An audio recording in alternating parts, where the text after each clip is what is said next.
26 मई सन 1999 की शब 9:30 बजे इंडिया के आर्मी चीफ जनरल प्रकाश मलिक की सिक्योर इंटरनल एक्सचेंज फ़ोन की घंटी बजी। फ़ोन की दूसरी जानिब इंडियन इंटेलिजेंस रॉ के सेक्रेटरी अरविंद दोवे थे। उन्होंने जनरल मलिक को बताया कि उनके अहलकारों ने पाकिस्तान के 2 बड़े जर्नलों के दरमियान बातचीत को रिकॉर्ड किया है और इनमें से एक जनरल चाइना के शहर बीजिंग से गुफ्तगू कर रहे थे। फिर उन्होंने रिकॉर्ड शुदा गुफ्तगू के हिस्सों को जनरल मलिक को पढ़कर सुनाया और कहा कि इसमें पोशीदा मालूमात हमारे लिए अहम हो सकती हैं। बाद में जनरल मलिक ने इस फ़ोन कॉल के बारे में बताया कि अरविंद दोवे दरअसल ये फ़ोन फौजी इंटेलिजेंस के डायरेक्टर को करना चाहते थे, लेकिन उनके सेक्रेटरी ने गलती से इनका राब्ता मुझसे करवा दिया। लेकिन जब इन्हें पता चला कि DGMI की बजाय फ़ोन पर मैं हूँ तो वो बहुत शर्मिंदा हुए। मैंने इनसे कहा कि वो मुझे इस फ़ोन की पूरी बातचीत को फौरी तौर पर टेक्स्ट की शक्ल में भेज दें। जनरल मलिक बताते हैं कि पूरी चैट को पढ़ने के बाद मैंने अरविंद दोवे को फ़ोन किया और कहा कि मेरे ख्याल में ये बातचीत हमारे लिए काफ़ी मुफीद साबित हो सकती है। जनरल मुशर्रफ जो उस वक्त चीन के दौरे पर थे और वहीं से वो पाकिस्तान में मौजूद एक सीनियर पाकिस्तान आर्मी जनरल से बात कर रहे थे। मैंने दोवे को मशवरा दिया कि आप इन टेलीफोन नंबर्स को रिकॉर्ड करना जारी रखें और इन्होंने इस पर अमल किया। जनरल मलिक ने बताया कि ठीक 3 दिन बाद रॉ ने दोनों जर्नलों के दरमियान एक और कॉल को रिकॉर्ड किया, लेकिन इस बार DGMI या मुझसे मुश्तरक करने की बजाय उन्होंने ये मालूमात बराह रास्त नेशनल सिक्योरिटी के मुशीर ब्रजेश मिश्रा और वज़ीर आज़म अटल बिहारी वाजपेयी को भेज दी। 2 जून को जब मैं वज़ीर आज़म अटल बिहारी वाजपेयी और ब्रजेश मिश्रा के साथ बहरिया की तकरीब में शिरकत के लिए मुंबई गया तो वापसी पर वज़ीर आज़म ने मुझसे ताज़ा तरीन इंटरसेप्टर्स के बारे में सवाल किया। उस वक्त ब्रजेश मिश्रा को एहसास हुआ कि मैंने तो उसे देखा ही नहीं। वापसी पर इन्होंने इस गलती को दुरुस्त किया और मुझे ट्रांसक्रिप्ट इरसाल कर दी।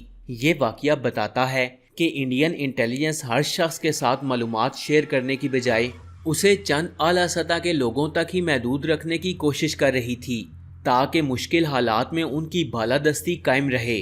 पाकिस्तान से चाइना के शहर बीजिंग के अंदर जनरल मुशर्रफ को कॉल की गई और कॉल करने वाले शख्स का नाम अजीज़ था।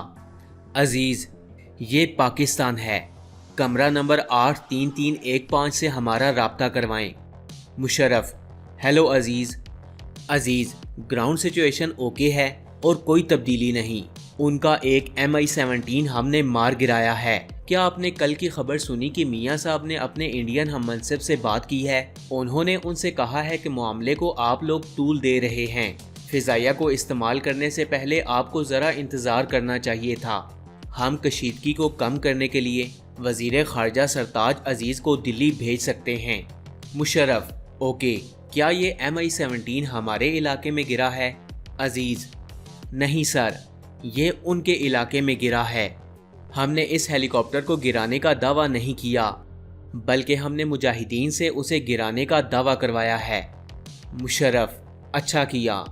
अजीज़: लेकिन सर, ये मंजर काबिले दीद था।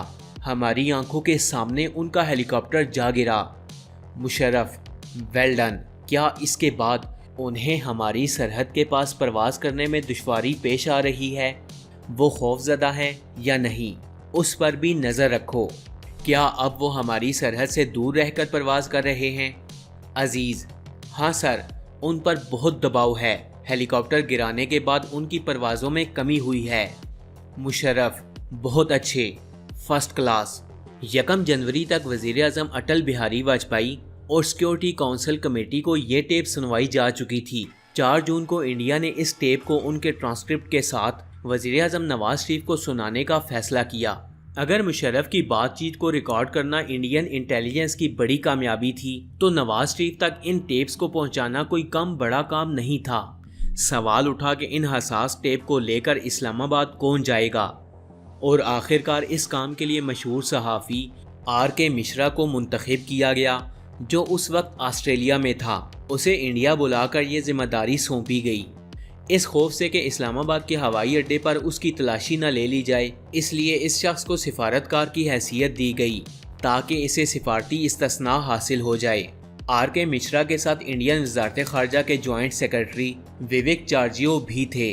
आर के मिश्रा ने सुबह 8 बजे नाश्ते के वक्त नवाज शरीफ से मुलाकात की और इन्हें वो टेप सुनवाई और ट्रांसक्रिप्ट उनके हवाले किया। इस काम को मुकम्मल करने के बाद मिश्रा और कारजियो उसी शाम दिल्ली वापस आ गए। इस सफ़र को इतना खुफिया रखा गया कि उस वक्त कम अज़ कम इसका जिक्र कहीं नहीं किया गया। रॉ के साबिक एडिशनल सेक्रेटरी बी रामन ने 22 जून 2007 को आउटलुक मैगजीन में एक मजमून release of Kargil tape masterpiece और ब्रेंडर में लिखा कि नवाज शरीफ को ये टेप सुनाने वालों को वाजिया पैगाम दिया गया था कि वो टेप सुनाने के बाद उसे वापस इंडिया ले आएं और इसे पाकिस्तान के हवाले ना करें। मुशर्रफ ने बाद में इस दावे को मुस्तरद कर दिया कि उन्होंने ऐसी कोई भी बात नहीं की थी। विवेक कारजियो ने भी इसे बाज़ाब्ता तस्लीम नहीं किया। इस पसे मंज़र में रॉ के सेक्रेटरी अरविंद दोवे, कौमी सलामती के मुशीर ब्रजेश मिश्रा और जसवंत सिंह की सोच ये थी कि सबूतों और खदशात के बायस इंडिया के पास इस तरह के मज़ीद टेप हो सकते हैं जो पाकिस्तान की क़यादत को कारगिल के मामले पर दबाव में ला सकते हैं। नवाज शरीफ के इन टेपों को सामने लाने के एक हफ्ते बाद 11 जून सन 1999 को पाकिस्तानी वज़ीर ख़ारजा सरताज अजीज़ के दौरे से कबल इंडिया ने एक प्रेस कॉन्फ्रेंस की और इन टेप्स को जाहिर कर दिया। इन टेप्स की सैकड़ों कॉपीज़ बन गईं और दिल्ली में तमाम सिफारत खानों को भेज दी गईं। इंडियन इंटेलिजेंस कम्युनिटी के लोग अब भी बताते हुए हिचकिचाते हैं कि उन्होंने इस काम को किस तरह सरअंजाम दिया। पाकिस्तानियों का ख्याल है कि इस काम में अमरीकी खुफिया एजेंसी CIA या इसराइली खुफिया एजेंसी मोसाद ने इंडिया की मदद की। कारगिल पर शाया होने वाली किताब कारगिल टू द हुक यानी कारगिल से तख्ता उलटने तक लिखने वाली पाकिस्तानी सहाफ़ी नसीम जहरा अपनी किताब में लिखती हैं, अपने चीफ ऑफ जनरल स्टाफ से इतनी हसास बात खुले फ़ोन पर करके जनरल मुशर्रफ ने यह सबूत दिया कि वो किस हद तक लापरवाह हैं। इस गुफ्तगू के आम होने ने ये बात साबित कर दी कि कारगिल ऑपरेशन में पाकिस्तान की आला क़यादत किस हद तक मुलव्विस थी। दिलचस्प बात यह है कि परवेज़ मुशर्रफ ने अपनी सवाने उम्री इन द लाइन ऑफ फायरमैन में इस वाक़ये का कोई जिक्र भी नहीं किया। ताहम बाद में पाकिस्तान के सदर के तौर पर इंडियन सहाफ़ी MJ ओबर को दिए गए एक इंटरव्यू में मुशर्रफ ने इन टेप्स की सदाकत को कबूल किया।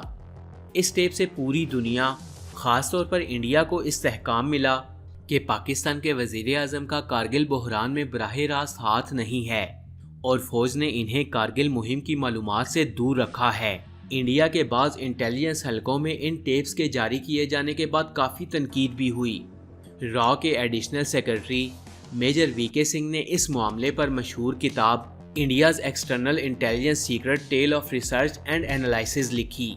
इन्होंने इस किताब में लिखा कि ये पता नहीं है कि इन टेप्स को सामने लाकर इंडिया को अमेरिका और अक़वाम मुत्तहिदा से कितने ड्रामाई पॉइंट्स मिले, लेकिन ये ज़रूर है कि इसके बाद पाकिस्तान को इस्लामाबाद और बीजिंग के ख़ास सैटेलाइट लिंक का पता लग गया जिसे रॉ ने इंटरसेप्ट किया था और इसे पाकिस्तान ने फौरी तौर पर बंद कर दिया। अगर ये लिंक जारी रहता तो हमें इससे कितनी ख़ास और अहम मालूमात मिल सकती थी, लिहाजा ये इंडिया की बहुत बड़ी बेवकूफ़ी थी। लेकिन दूसरी तरफ इंडिया के एडिशनल सेक्रेटरी बी रामन का ख्याल था कि इन टेप्स को आवाम के सामने लाना नफसियाती जंग में जीत हासिल करने का सबसे बड़ा नमूना था।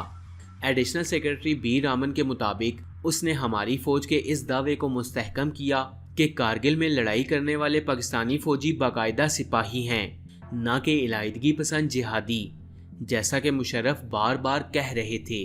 इन मालूमात ने अमेरिका को इस नतीजे पर पहुंचने में मदद की कि कश्मीर में पाकिस्तान ने कंट्रोल लाइन की खिलाफ वर्जी की है और इन्हें हर सूरत में इंडिया की सरजमीन से पीछे हटना चाहिए। इन टेप्स की वजह से पाकिस्तानियों के दरमियान पाकिस्तानी फ़ौज और मुशर्रफ के काबिल यकीन होने पर शकूक शुबात पैदा होने लगे। आज भी पाकिस्तान में बहुत से लोग हैं जो कारगिल के मुतालिक मुशर्रफ की मुबैना कहानी को मुस्तरद करते हैं। इस बात से भी इनकार नहीं किया जा सकता कि इन टेप्स की वजह से पाकिस्तान पर दुनिया का दबाव बढ़ा और कारगिल से अपनी फ़ौज को पीछे हटना पड़ा।